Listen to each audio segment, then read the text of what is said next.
I just knew that this would not end well. I want to bring in the panel: Kirsten Powers, Paris Denard, Paul Begala, Jason Miller, Alice Stewart, and Michael Scheer. Kirsten, I mean, were you surprised that the president did not at least say something about the racist nature of her comments, or use this as an opportunity to address anything? No, I wasn't surprised at all, because I don't think he ever really takes an opportunity to condemn racism. Even when people, the alt-right people were attacking a journalist, Julia Yaffe, and he was asked about it, for being Jewish, and he just said, I have no message for my fans. Rather than saying, oh, maybe my supporters shouldn't be sending pictures of a journalist with their head photoshopped on, concentration camp victim's head. So I'm not surprised by that at all. And I'm also not surprised, frankly, that he has turned this into a grievance, because that's what he does. And that's what a lot of his voters like, is that to be in sort of this state of perpetual grievance, that they have it so hard, even though none of those things that he mentioned comes anywhere near close to what Roseanne Barr did to Valerie Jarrett. Paris, I mean, as a supporter of the president, are you disappointed that he didn't at least address her comments? Well, no, I don't think that the president needed to, because Roseanne, her comments as an individual on Twitter, which were horrible and racist, should not have been associated with the president because of her character on the show being a Trump supporter.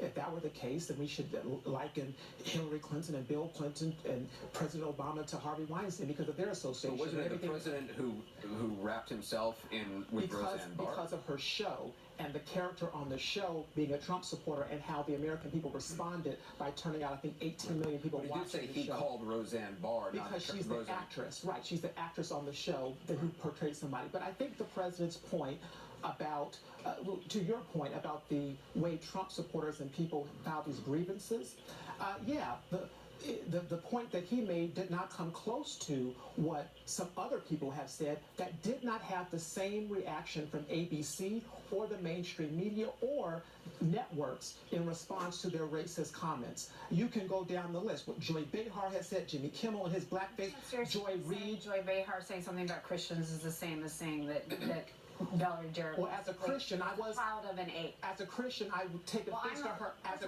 Christian also, and she apologized for it also. Right. And you can't seriously say that's the same thing as saying a woman is the child of an ape. Sure. Then what about Joyanne Reid and what she said about homosexuals? What about Cedric Richmond and what he said about Kellyanne Conway, essentially calling her a whore? What about Game of Thrones putting George W. Bush's head on a stake? What about Joe Biden, the former vice president, joking, saying that you can't walk into a 7-Eleven or a Dunkin' Donuts without having workers having an Indian accent, or President Obama have a mainstream African American who's articulate, bright and clean and nice looking guy, or Harry Reid, the senator, saying, oh, President Obama was light skinned with no Negro dialect unless he wanted to have one.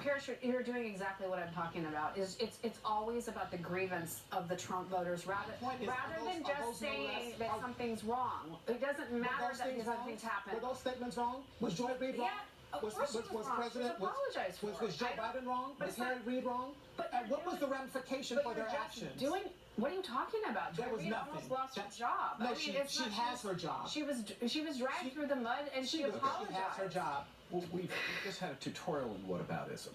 Exactly. And those are legitimate grievances, but they're not... And racist comments. Of course. But they're not our focus today. We have only one president. We have lots of comedians. We even have lots of senators. We only have one president. And I thought Valerie Jarrett conducted herself with such dignity. Instead of striking back, she said, this is a teaching moment. Well, at these moments, we turn to our president. And in my lifetime, all of our presidents, Republican and Democrat, have risen to the occasion. When a Klansman burned a cross in a Maryland family's house, Ronald Reagan went there and had lunch with that family. He called out that racism and embodied unity. When David Duke was running, George H.W. Bush disavowed him. As did President Trump.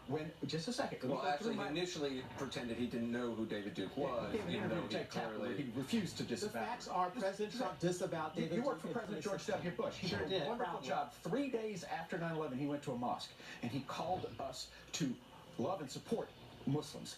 because he said Islam is peace. We're not at war with Islam. That was a wonderful unifying event. I worked for Bill Clinton. After right-wing terrorists bombed Oklahoma City, he called us to unity. President Obama did after that horrible murder at Mother Bethel Church in Charleston, where people were murdered during Bible study. These are the things that the modern president must do. And this was a teaching moment, and our president instead made it about him and his grievances. They've said, lots of people said horrible things about Donald Trump. Including your former course, the racist remarks that he's made, the comments that he's done. See, it's all about whataboutism. Well, you talked about our president. Jason, should do his job. From a communication, I mean, you're a communications guy. Wasn't this just an opportunity for the president just to say, look, it's important. There's no place for this kind of language in our country. Well, it always makes me feel a bit weird when we talk about an opportunity. I've heard people on TV, on networks all the way across the board today say this is an opportunity. The president could have done this, or the administration should have done this. I mean, this is an opportunity. These were horrific, racist remarks that have no place in our society. I think ABC probably did the right thing. I think what many on the political left, and unfortunately what some in the media want the president to do, is to own this type of behavior. And we saw today with certain folks, I mean, Chris Hayes over on an opposing network said these type of views represent a lot of Trump supporters. You saw Tom Arnold make comments in the previous hour that were very similar in vein to the same thing, that these type of comments reflect Trump supporters and possibly even the president himself. I think that's terrible. That's way out of bounds. I think there was a missed opportunity here today, not just by whether it be just society as a whole, because we're obviously sprinting toward this where we got to fire this person, got to fire this person. Probably would have been more powerful if the ABC went and had Roseanne out there apologizing and then doing a tour and then using her show as an opportunity to go and talk about how we need to change society. Now we have hundreds of people fired. Roseanne is off tweeting and joining InfoWars or whatever she's doing.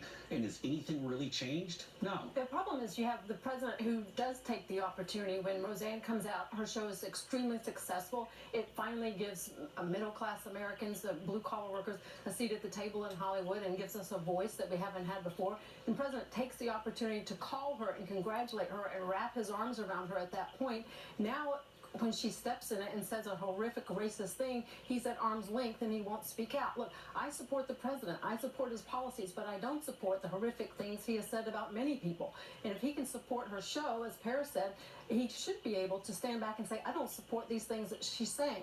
And for the White House to come out and say, we're not defending what she's saying, they should be denouncing it. Well, I think that's a little bit of a false choice. The quick thing I say, it's a bit of a false choice because let's just say hypothetically the president did come out and say and denounce Roseanne Barr's horrific comments. The very next words that would be coming out of many members of the media and the entire political left would be, what about this? What about that? What would this person say? And they'd go right down the list, and it would go right down the rabbit hole, trying to force what I said initially, that many opponents want to force President Trump to own behavior that is not his. That's not fair. But Jason, I think what's interesting about this, and it's the very same thing that he does all the time, is that in some ways he ends up owning these controversies because he refuses to just sort of lance the boil quickly, right? Same thing with the comments about John McCain that one of his staffers made. Had he and his White House come out, minutes after that became public and said, that was not the right thing to say, we apologize, there wouldn't have been a week of stories about it. Likewise with this, if the president, either himself or through Sarah Sanders, had said, these are awful remarks. And if each time he did that, if each time, as you say, one of these things came up, they quickly said, we're going to make that, we're going to... You think back about Charlottesville, where his initial remarks, were that they're, talking about the neo-Nazi rally on a Friday night, that there's good people, in that crowd. I mean, it's... But where I agree with you is on the McCain comment, and I said that on the air, and I said if they had apologized right away, it would have been done, and it would have been like a 20-minute news cycle and not a 4-day news cycle. The terrible comments from Roseanne Barr were not the president's, they were not from the administrations, they had nothing to do with the president. That's a difference. The president should be apologizing. But as Paul said, there is nothing in this society that doesn't touch the president. On any topic, you can't pick any.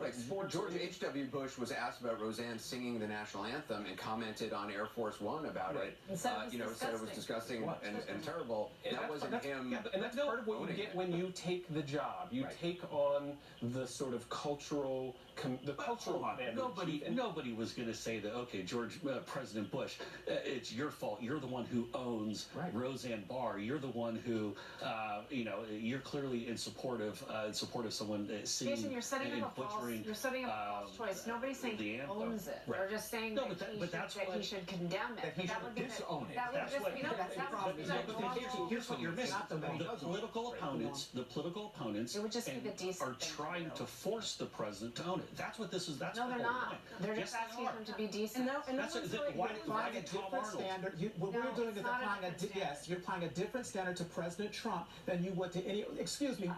Think about when the comedian called President Obama at the N-word in his face at the Correspondents' Dinner. Now, President. Oh yeah, we don't remember that. No. So that was. Why you keep doing this? Whataboutism? It's just you keep. I'm giving you examples of a president who did something that you don't want to hear because you're doing what every Trump supporter knows that you do. Let's get a quick break in, and we'll continue to talk about this. We'll be right back with more.